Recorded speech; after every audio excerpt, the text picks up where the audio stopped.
A quote from Les Miserables. Who has seen or read Les Miserables? It's a play written by Victor Hugo, and it was really motivated to raise awareness in Europe about the condition of the disadvantaged and to mobilize the educated classes and the elite to act. So the parts that we use are a character study of a man called Bossuet. Francophone people help me. Bossuet? I don't know how to pronounce it. He is characterized as being income poor, but his wallet of good temper is very rich. He has lots of friends, but he's very familiar with tragedy, with death and fatality, so much so that he calls them by a nickname. He knows a lack of work, he knows health insecurity. And so we characterize his situation as living under a roof of falling tiles. So the tiles on the roof are loose. You know that they are going to fall, but you don't know quite when they are going to fall and if they will hit you. And that situation of insecurity, of certain risk, but uncertainty about exactly how the deprivations will play out, is one of the features of multidimensional poverty. And it's not simply that in a novel. So if we turn to the Voices of the Poor study, how many of you know that study, Voices of the Poor? That was done by the World Bank, led by Deepa Narayan and others in 1999 and 2000 as a background study for the World Development Report of that time. And the Voices of the Poor study went, in the case of some countries, 20 countries, to communities, and it asked, who is poor in your communities? Whatever is the culturally appropriate word for poor. And then it gathered those people together and said, do you consider yourselves to be poor or deprived or whatever is culturally appropriate that doesn't bring shame? And if the people said yes, then they said, well, could you tell us what is well-being and what is ill-being or poverty? And across then 60 countries and 60,000 people, they drew together these definitions of poverty that came from the protagonists of poverty, the poor people. And the quotes are quite poignant. For example, is it better that we carry on during these things? Or should I stop? Stop. What are they? Class time. Okay, right. Good. So, for example, a woman in Brazil said, I am afraid that they may kill my son for something as inconsequential as a snack. She was afraid of the gangs and of their violence. Others, for example, in Bangladesh, spoke of the need to wait in line, the indignity of waiting in line, of having others pass them to get to the healthcare clinic first, but the poor had to wait. Others spoke of feeding their husbands and children first before they took their own food. And so the Voices of the Poor study came up with a description of poverty from poor people. But as economists, what was interesting is that lack of money was only one part of their description. And obviously food insecurity, education, lack of jobs came very strongly. Other interesting things from the Voices of the Poor study is that some non-traditional dimensions, like that, was it Rodney wanted Werner wanted non-traditional dimensions, like violence or humiliation, came out very strongly across many countries as being a feature of poverty. And so that means that when we move to look in poverty in many dimensions, there's an ethical motivation for doing so. And that ethical motivation is that if poor people themselves describe their situation as multidimensional, then we who are measuring it and trying to bring their situation before policymakers to solve it need also to have our numbers reflect their situation. And so that is part of the ethical motivation for measuring poverty multidimensionally. Tomorrow, we will also look at more philosophical motivations with Amartya Sen's capability approach. But the rest of this lecture is going to focus more on technical and empirical motivations for measuring poverty in many dimensions. And I'll begin with data, because all of us, we're statisticians, we're economists, we're social workers, sociologists, social researchers, but we all use data for measurement. And one feature of the landscape that has changed is the data that are available.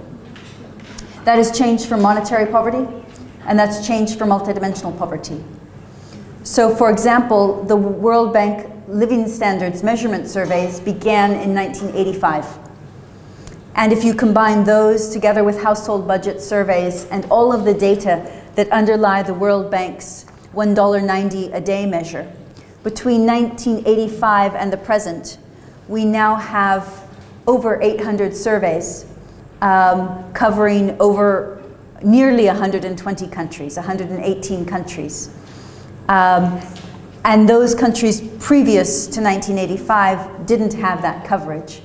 But also now, in 2016, we have access to much more microdata about monetary poverty than we ever have in the past. But what people don't realize is that the same is true for multidimensional poverty.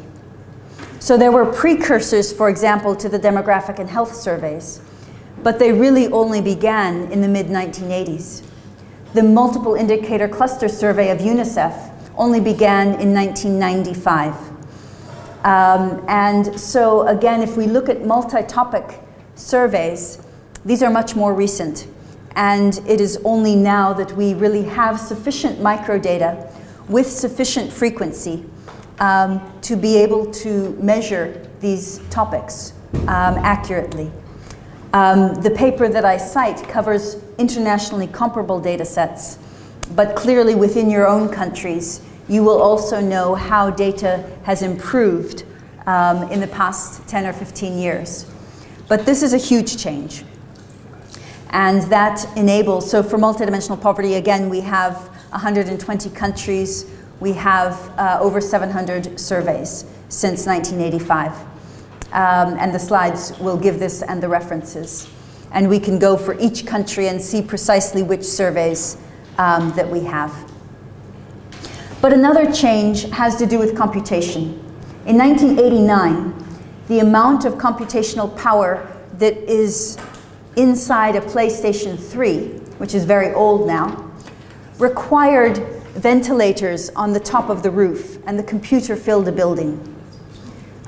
That was 1989. We couldn't analyze censuses on a laptop until very, very recently. But now with Stata, with the laptops, with the computational power that we have, you can run India's NFHS with 500,000 people in maybe a few minutes. You can run censuses without too much delay. We also have supercomputers, so when we bootstrap or Monte Carlo, we plug it into the supercomputer. Yes, it takes a little longer, but the power that we have now makes the computation of multidimensional poverty much simpler than it was in the past. And similarly, advances in Stata, SPSS, R, SAS, and the different programs certainly facilitate our ability to measure. So I mention this only to say that the nuts and bolts, the furniture of poverty measurement, data, computational power, computer programming, has changed. And part of the reason that this kind of measurement work was not done previously is that we simply could not have done it. But now we move to the empirical motivations for measuring multidimensional poverty. And when empirical, I should say that I was trained as an economist in Oxford, and I was trained that monetary measures of poverty are a very good proxy for low education, for low health care, for job insecurities and other issues. That in a sense, you didn't need to measure these directly because the determinants of poverty were these social aspects. And so the assumption was that income poverty proxied. It was a good representative of these other measures. And now that was before we had access to so much microdata and also to data sets that have all of these indicators in them. So our question was to put to the data the question of whether income and multidimensional poverty measures identify the same people as poor. So we start one by one with income indicators of deprivation and social indicators of deprivation. So I cite a study, for example, by Francis Stewart and colleagues for India and Peru. And they identified who, from the same survey, who was income poor, and for example, which children were malnourished, which children were out of school, which adults were illiterate, to see whether they were the same people. And the findings were strikingly different. For example, in India, 53% of the households that were income poor, their children were not malnourished. So they were living under the poverty line that's anchored to a food basket, but their children were not malnourished. And then if you looked at the people who were not income poor, so their income was above the poverty line, in these households, and you'll see why I can remember this without my slides, 53% of children were malnourished. So these people had enough income by the food poverty basket to fulfill their needs, and yet 53% of children were malnourished. Similarly, there were high disparities in children out of school and in adult literacy, and they didn't track onto monetary poverty measures. So when many of these kinds of studies are done, we start to realize that the indicators don't necessarily walk together in the same way. Another pivotal study, this comes from Europe, is from Whelan and Maitre in 2004. And this covers 9 European countries. So these are countries with good market penetration, and it only covers economic indicators. And it uses panel data, the European Community Household Panel, and it looks at people who were persistently income poor, meaning that they were income poor in 3 of the last 5 periods, and people who were persistently materially deprived. And by material deprivation, they meant things like not having more than 1 pair of shoes, not being able to heat your house adequately, not being able to eat meat, fish, or the vegetarian equivalent twice a week, not being able to take a holiday, having a roof that leaked. So these kinds of material deprivations that money could fix. Now, I would think, and you would think, that the income poor and the materially deprived in Europe would be almost the same. And what they found is that across the 9 countries, it's the slide before this, about 20% of people were income poor, and about 20% of people were materially deprived. But only 10% of people were both income poor and materially deprived. And the others were only income poor but not materially deprived, or only materially deprived and not income poor. Are you with me? So this is in Europe, and this study gave rise to a lot of literature. There's a 2011 book by Brian Nolan and others on resources deprivations, where they systematically look at what they call mismatches between income poverty and other kinds of deprivations. And they chart that in European countries, these are very high. So income does not proxy non-income deprivations, even in Europe. And it was this finding that motivated Europe's move to a multidimensional measure. You may know that Europe uses the EU 2020 measure, which is a very simple headcount ratio of people who experience 1, 2, or 3 of the following deprivations: income poverty with a relative poverty line, material deprivation, an index I just explained, and quasi-joblessness, so insecure labor force or underemployment or unemployment. So these studies show the mismatch, in a sense, between income and other deprivations measured one by one. And just to show you where we are on the slide, I've gone through the data availability and the computational developments, the technical reasons we can now measure multidimensional poverty. And I'm on the empirical reasons and simply looking at monetary and non-monetary deprivations and their mismatch in one point in time. Although, as I mentioned, we used panel data for this result.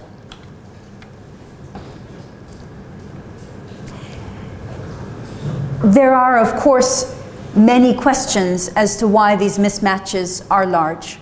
And in particular, the question is, what proportion of the mismatch is due to errors, and maybe to non-sampling measurement errors, or to the volatility of income and consumption compared to multidimensional issues.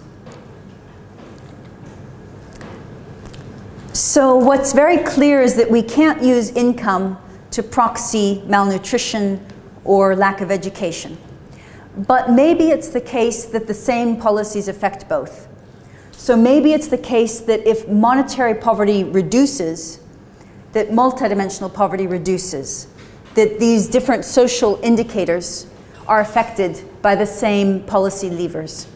And if so, then the trends in monetary poverty would be sufficient, and we would not need to measure multidimensional poverty. So let's look at the indicators one by one again. This is a paper which came out at the midpoint of the Millennium Development Goals when François Bourguignon, the first author, was chief economist of the World Bank. It first came out in 2008, and it was republished in a book edited and published by the World Bank in 2010. And what they did was they reviewed trends in the social aspects of poverty that were included in the Millennium Development Goals from 1990 to 2006. And they tried to explore whether or not these trends also matched reduction in $1.25 a day income poverty. And so these are scatter plots with 1 point per country of the differences. So, for example, this is primary education completion, and this is $1 a day poverty. So the fastest $1 a day poverty reduction is at the bottom, and the fastest primary school completion is here. Is that the case? No, it's the other way around. The fastest they're doing growth is up, and the fastest is over. And if there was a strong association, of course, we would see a correlation. We would see something like that. The only correlation that we see, the closest, is over there with underweight. But because undernourishment and stunting had zero correlation, then they think that the underweight was spurious and simply a chance. But if it's female to male enrollment in secondary education, undernourishment, there's not a strong relationship. So reduction in income poverty didn't mean that the reduction in undernutrition was fastest. And similarly, a fast reduction of undernutrition could happen with a relatively slow or no change in income poverty. And these are also looking at under 5 mortality. And then these are looking between social indicators to see if one of them proxies the rest. So this is a lot of data work. As I said, we couldn't have done this before. We didn't have the data. So this is, in a sense, the first time in history we can go back so far. But that was 2006. Maybe something has changed since then. So in chapter 1 of the book, we updated their analysis for every country for which we had data up until 2012. And to make a long story short, we found, again, little or no correlation between the reduction of $1.25 a day poverty on the left-hand axis and reduction in under 5 mortality, gender parity in primary school, child malnutrition, or primary school completion. What this is telling us, and this was the conclusion that Bourguignon and others stated from their paper, is that first there is little or no correlation, and I'm quoting from their paper, between reductions in non-monetary poverty and reductions in income poverty. The trends diverge. And second, that the underlying policy instruments that affect monetary poverty are different from the underlying policy instruments that affect these other dimensions. So this, of course, was a surprise to the empirical community. This was a shock. This is not what I had been taught, and this is relatively recent. 8 years ago, for the first time, we saw this. So again, this has led to a rethinking of the measures and the analysis of non-monetary aspects of poverty. But I began to do this already. Okay, so maybe monetary poverty doesn't reflect everything else. But maybe all of these social deprivations are interconnected with each other. Lawrence Haddad, who formerly was the lead of Institute of Development Studies in Sussex, said, look, Ophi, couldn't you find a bellwether indicator, one social indicator that encapsulates the rest? Something like girls' education, for example. That a reduction in girls' education really could predict reductions in under 5 mortality and all of these others. And so, again, we go to the data, because in the end we are empirical social scientists, and we ask it the question, does any single indicator proxy the other indicators? So what we do, to be precise, is for every country, we simply do a cross-tabulation using the sampling weights.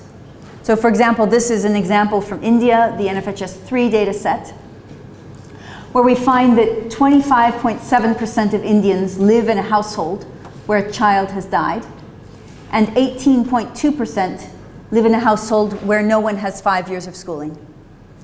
And our assumption from the literature is that these are related, that households with educated mothers, educated parents, know how to give ORT therapy, know how to breastfeed, know how to take the child to the doctor, and that an educated parent means a lower child mortality.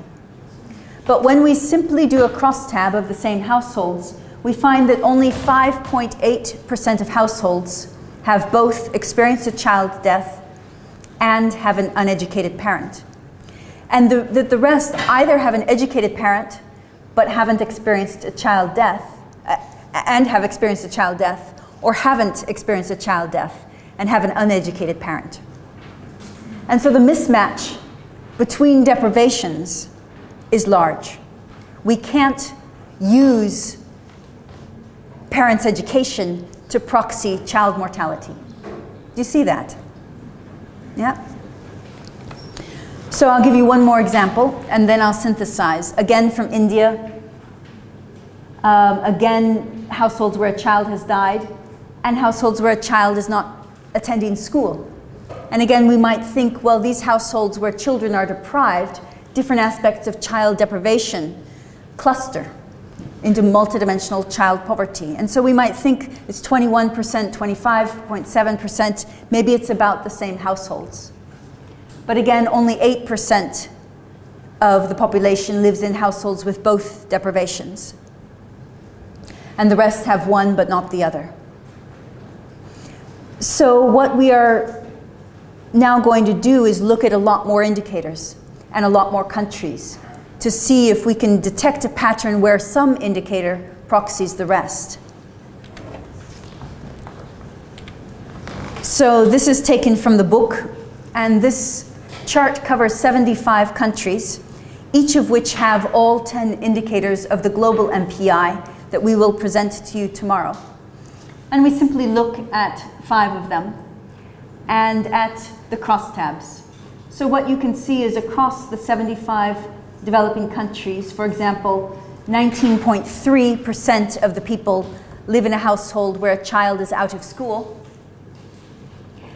and 17.7% live in a household where a parent has not completed, where nobody has completed 5 years of schooling in the household.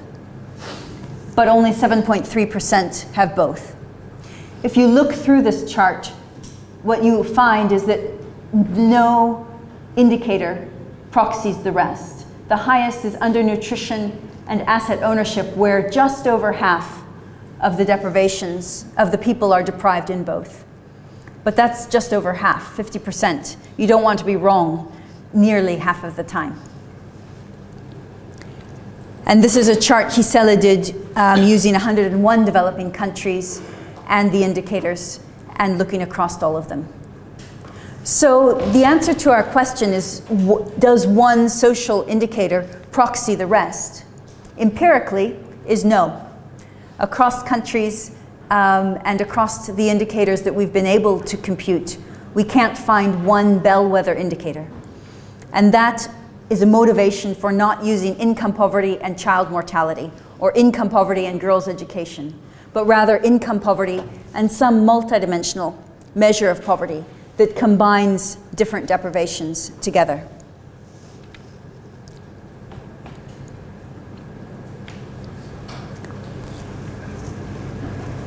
And although I won't pause on this, we also mentioned that it's not only the levels of the indicators, social indicators, but it's the trends that matter.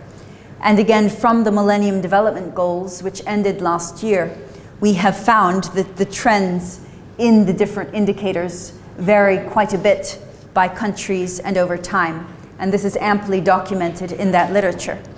So we presume that similarly the trend of one indicator would not predict the trends in others.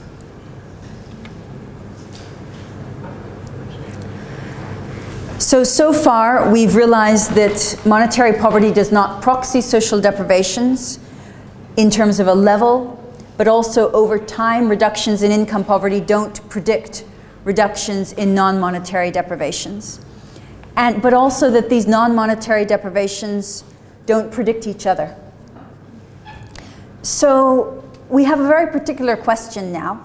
One of the keys to poverty reduction, a key objective of every government, is economic growth.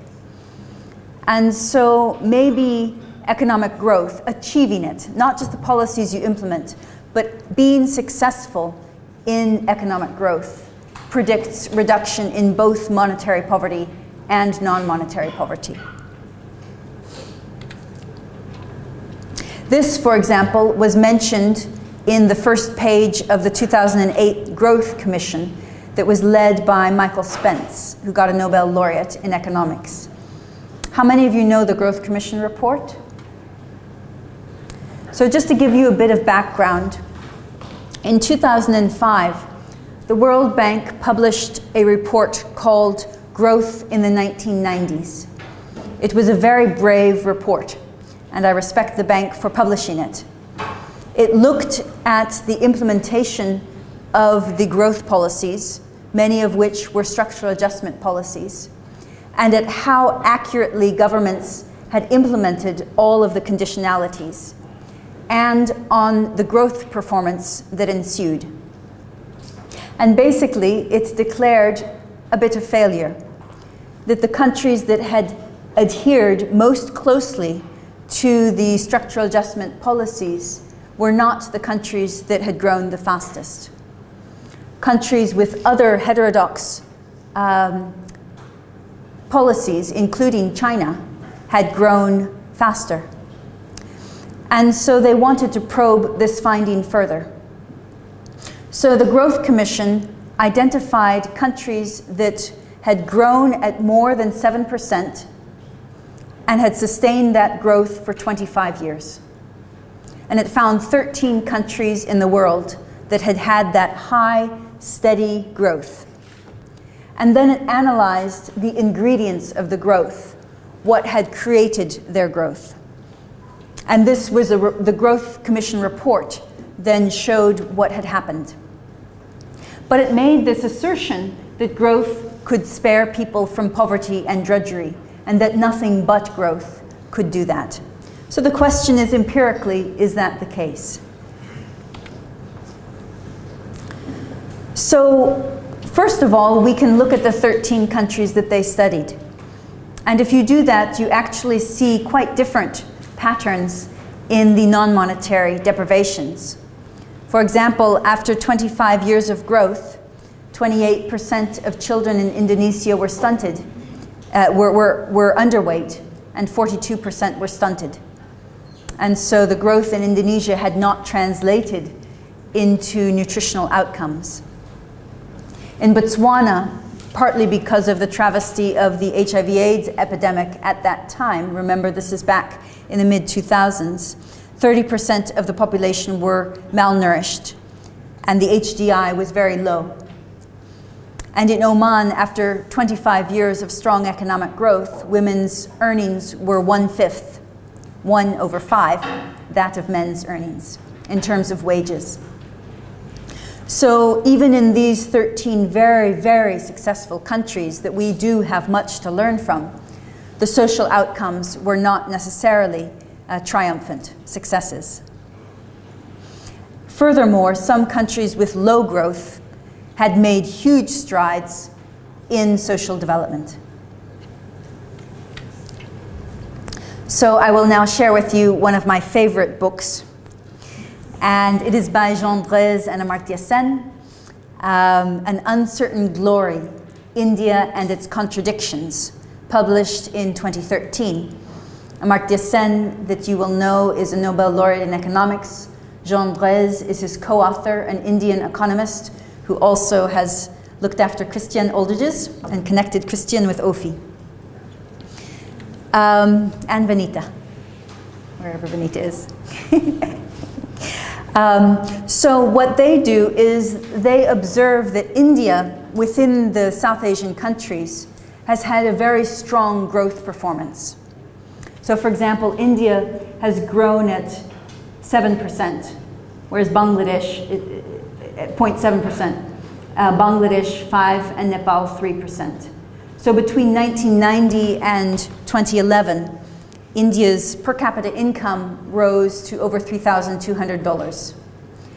And so the growth in income in Bangladesh and Nepal was slower. And also the final income of Bangladesh in 2011 is less than half the income per capita of India. And in Nepal, almost a third. I mean, just over a third. So the level and the growth of these three countries is very different.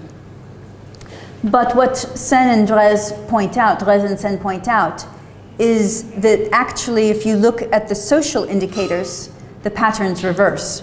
Undermortality in Bangladesh began much higher than in India, with 139 child deaths per 1,000 children, whereas India was 114.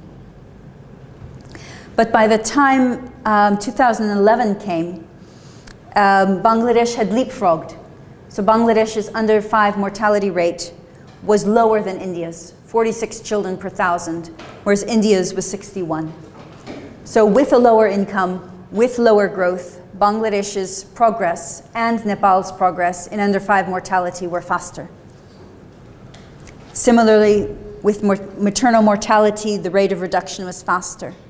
Similarly, with infant immunization, Bangladesh started a little bit higher at 64, but in Nepal, only 44% of infants were immunized against DPT, diphtheria, polio, and tetanus, whereas 59% of Indian children were immunized in 1990. But by 2011, only 72% of Indian children were immunized, whereas 92% of Nepali children were immunized. And also female literacy, again, started lower in Bangladesh and Nepal and ended higher than in India. So they use this series of very descriptive statistics that are in the public domain just to observe that growth, at least in India, Bangladesh, and Nepal, but their chart actually includes Pakistan, Bhutan, African countries, and China. I should have pulled the China column from their book. India has not had very good progress in most of these social indicators. Within South Asia, only Pakistan was often worse.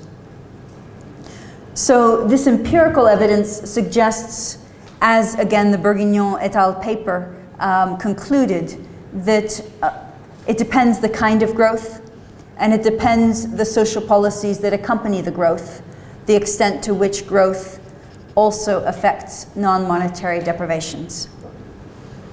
So that gives a motivation for measuring these non-monetary deprivations so that we can track transparently how they are going down. So this is the quote that I mentioned by François Bourguignon and his co-authors, first of all pointing out that the correlation between changes in monetary and non-monetary poverty is practically zero, but also that there seems to be some independence between the different policies that affect monetary poverty and those that affect multidimensional poverty. And so making multidimensional poverty visible and thinking explicitly about the policies that address it are required. And that economic growth is not sufficient in and of itself to reduce the non-monetary deprivations. I'm not saying ever that growth is not important in low-income countries, but how that growth is used in low and middle-income countries is much more important in terms of the poverty impact. So until this point, we have looked simply at social indicators one by one. And now I'm going to jump ahead because you don't yet know about global MPI in detail. You've not been taught on this course, but I'm going to jump ahead and show you a multidimensional poverty measure and the change in headcount ratio for that measure compared to the change in income poverty. And also the levels of MPI and income poverty. And you will go into more depth and understand this more fully tomorrow, but I think just as a motivation, it's useful to see it at this time. So first of all, let's look at levels of income poverty and multidimensional poverty in different districts of Bhutan. Bhutan is a tiny country between India and China. It has just under 1 million people, so it is tiny, and 20 districts. And the pink is multidimensional poverty and the blue is monetary poverty. And you see that there is some relationship, particularly in the low poverty areas, except in this one. Gasa, the district bordering China, actually has 0 monetary poverty, but very high multidimensional poverty. In Gasa, they harvest cordyceps, which are funguses that go inside the shell of a caterpillar and have very strong medicinal properties. So they can sell these cordyceps for like $10 for one. So they don't have monetary poverty. They're very well off financially. But there are no roads. It takes 2 days to walk to Laya and 11 days to walk to Lanana. There is no hospital. There is no electricity. There is no higher education. And so in a multidimensional sense, the poverty in Gasa is very high. This is very similar if you look at Papua in Indonesia. Very low income poverty, very high multidimensional poverty. Similar in Jammu Kashmir in India. Low monetary poverty, high multi. So it's these mismatches that then get policy discussions active. And in Bhutan, this really sold the measure to them, like in Indonesia, analysis of Papua, because policy makers know they need to do something in Gasa, but the income poverty told them there was not a problem. So this is showing that within a country, the levels of poverty are different, and these are national MPI and national income poverty. If we look at the global MPI and we look at the headcount ratio of income poverty, we see the black dots. And if we look at the headcount ratio of multidimensional poverty by the global MPI, we see the beige bars. And again, you can see that they sort of agree in the low poverty countries, but that elsewhere there are big mismatches. Sometimes income poverty is higher, sometimes it's the same, and sometimes it's lower than multidimensional poverty. So what this is saying is that even when we combine social deprivations together, we're not necessarily getting the same level as we do with a monetary poverty measure. We didn't know that until we do the work empirically. Moving to trends, these are from the 2016 study we released in Côte d'Ivoire, and they are for changes over time of income, poverty, and MPI, a study Christophe, Anavaj, Gisela, and I have worked on. And the dark red is the reduction of multidimensional poverty, and the green is the reduction of income poverty. So again, what you're seeing is that in Rwanda, for example, which reduced multidimensional poverty the fastest, it didn't necessarily reduce income poverty. We don't have standard errors for the $1.90 a day poverty. We do for MPI, we should add them, but we haven't. Similarly, Ghana, Mauritania, Liberia, Congo, DRC, they reduced multidimensional poverty much faster. Here's Uganda. Uganda reduced income poverty faster. But what you're seeing is that we don't have one trend. If we had one trend, we might only need to measure one. And the trends in monetary poverty would proxy the trends in MPI. But we are seeing differences in enough countries to make us think it's useful to measure both.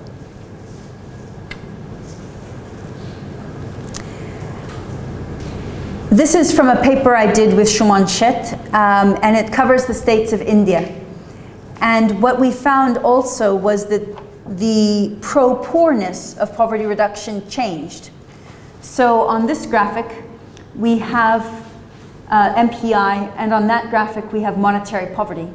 And the states of India are ranked from the least poor headcount ratio to the poorest in both graphs, according to the respective measures. And the height is the change, with going down being reduction, so faster. So we see in monetary poverty measures, the poorest states reduced poverty faster in general than the least poor states, right? You have this downward sloping curve, which is what you want. But in multidimensional terms, that didn't happen. In the states in India, the poorest states reduced multidimensional poverty the least. And so it's not just one by one countries, but it's actually within countries, the trends are remarkably different. This graphic and this observation was picked up in the Global Monitoring Report published in October 2015 by the World Bank, where they profile the need to look at both monetary and multidimensional poverty. And they present our same graphic with fancier colors, and suggest that we need, again, to look at both multidimensional and monetary trends to assess the pro-poorness of subnational reductions in poverty.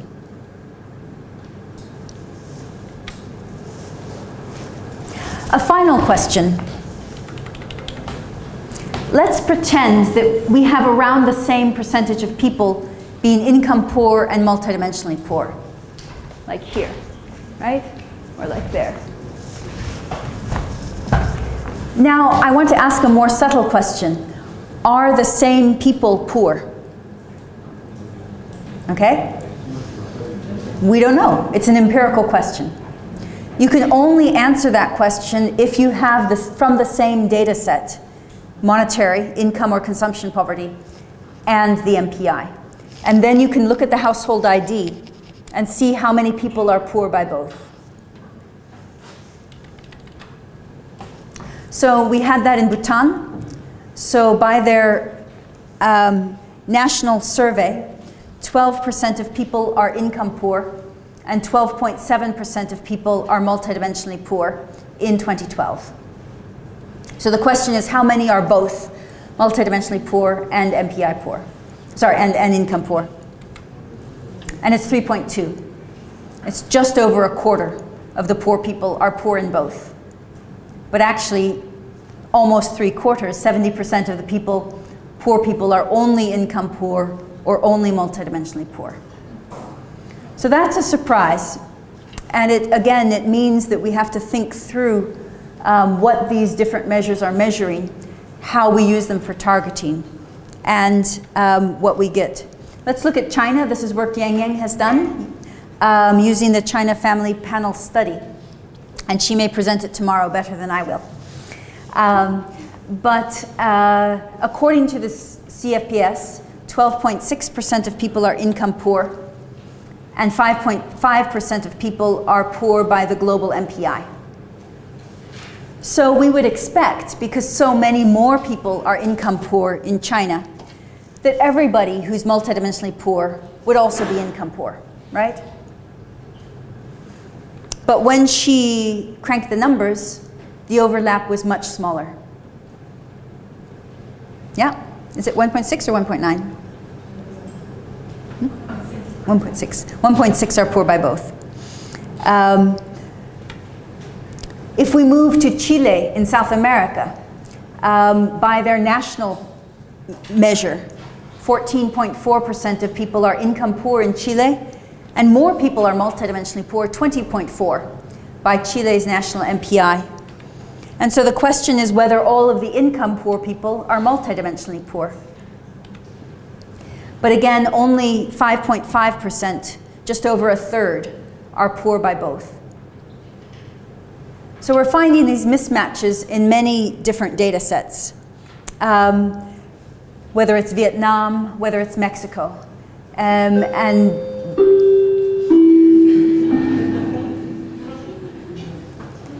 I used to wish I smoked because I liked the idea of a cigarette break. I don't smoke. This is a nice little cigarette break for class.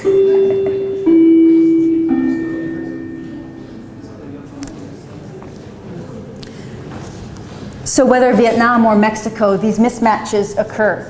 Why they occur is a research question. Buba and I are working on a special issue which will document it.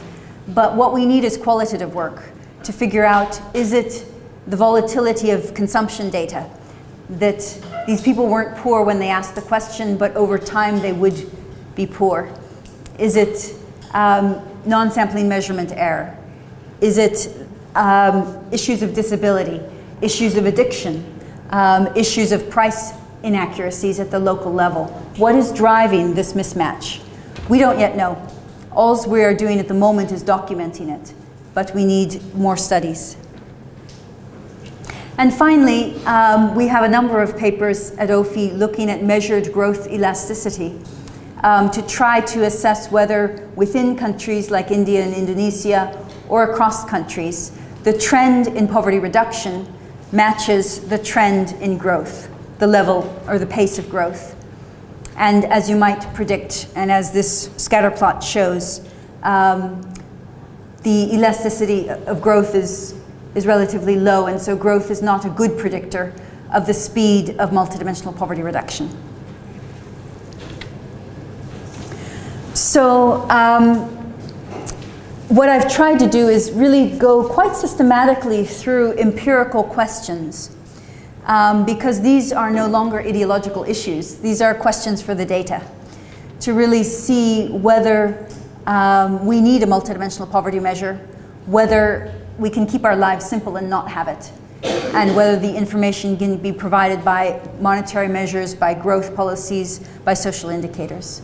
And we haven't come to that conclusion.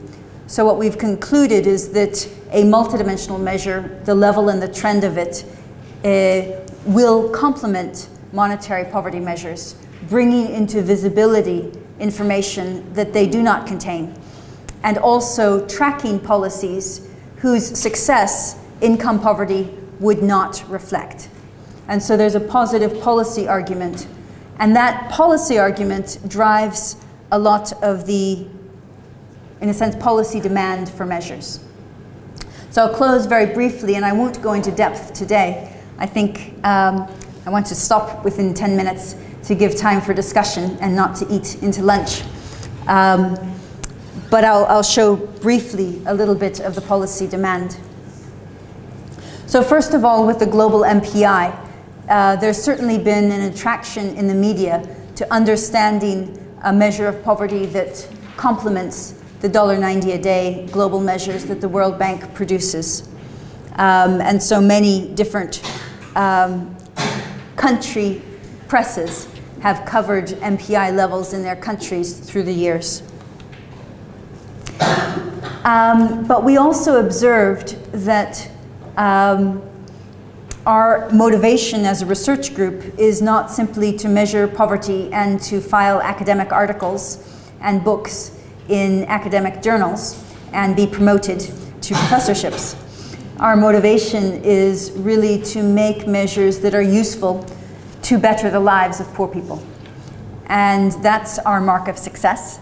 We do that to a high academic quality, and we must, to maintain the respect for this work. We do that without any problems. But our aim was very much also to influence policy. And in 2006-07, when James Foster and I started on the methodology, we were at the same time speaking with the government of Mexico. And Mexico launched its national MPI in 2009. And you'll hear more of that from James and more of that from the session on national experiments later. But Mexico's experience was very interesting because almost immediately different states started to use their MPI for policy. Candidates for political election had to talk about what they were going to do to multidimensional poverty in order to be elected. And so they became very interested in MPI.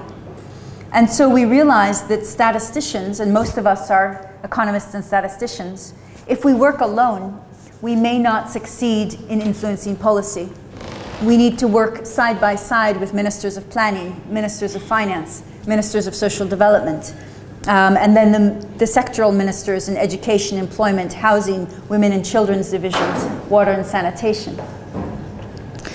And so to recognize that more formally, OFI in 2013 launched a network of policymakers that were committed to learning, exploring, and implementing official national MPIs, multidimensional poverty indices. And we'll talk more about the difference between global and national as time goes on. But the key for you to know is that most countries are represented at the ministerial level for MPPN, China at the vice minister level. And often both statistic offices and policy offices come together. Sometimes it's just the policy offices. So we launched in Oxford, which is not a great place to launch something on poverty. It doesn't look very poor. We launched with President Santos from Colombia, who's been a key advocate and inspirational person for us in his fight to reduce multidimensional poverty in Colombia. And you can talk with colleagues here to find out more about it. And with a lecture by Amartya Sen on the discovery of women. I suspect Professor Sen had discovered women earlier, but this was his first lecture on the discovery of women. And now that network, which only had 16 countries present in Oxford in 2013, has over 42 countries, and it's growing fast. And we meet annually. Our meeting this year is in Mexico. Next year will be in China. Last year was in Colombia. The year prior was in Berlin. We also organize side events at the General Assembly. Our side event this year, we hope, will be sponsored by South Africa and Seychelles. They've submitted the application, and we hope it will be on 22nd of September. We also have side events at the UN Statistics Commissions every year in March. And so this is a very active network of different countries. And it's these countries and the policy leaders in them that are taking the multidimensional poverty measures that people like you construct and using them to shape their policies, budget allocation, targeting, impact evaluation, planning, monitoring, and project design to, in a sense, as somebody said in the introduction, to see how people are poor and try to make cost-effective policies to address it. So we'll be talking more about that. We have a session just on policy and communications, but I wanted to signal that to you at this point. And finally, with the Sustainable Development Goals that we will talk about after lunch, just to mention them in the close of this session, they have given a lot of prominence to multidimensional poverty approaches. The phrase of fighting poverty in all its forms and dimensions that Dr. Joua mentioned this morning occurs 7 times in the final UN document, Transforming Our Lives. And the aspects of the fight against poverty that an MPI supports occur throughout those documents. So, for example, the MPI includes different sectors: labor, education, health, roads and transport, electricity. And what the SDGs call for is integrated and multi-sectoral policies. And they do so because the Millennium Development Goals found that those integrated policies were more cost-effective in fighting poverty than the siloed sectoral policies. The MPI, as you will see, can be broken down and disaggregated by rural urban areas, but also by ethnic groups, by caste, by disability, by age group. And so it can identify groups that are most at risk, the poorest groups, to leave no one behind. And also it can be used for global monitoring. So there are many linkages now in the time of the Sustainable Development Goals, which are permitting this work on multidimensional poverty to find new homes and new ways of being implemented. And these include what some of you mentioned, being implemented as a multidimensional employment indicator, or as a multidimensional indicator of health, as well as a cross-sectoral indicator.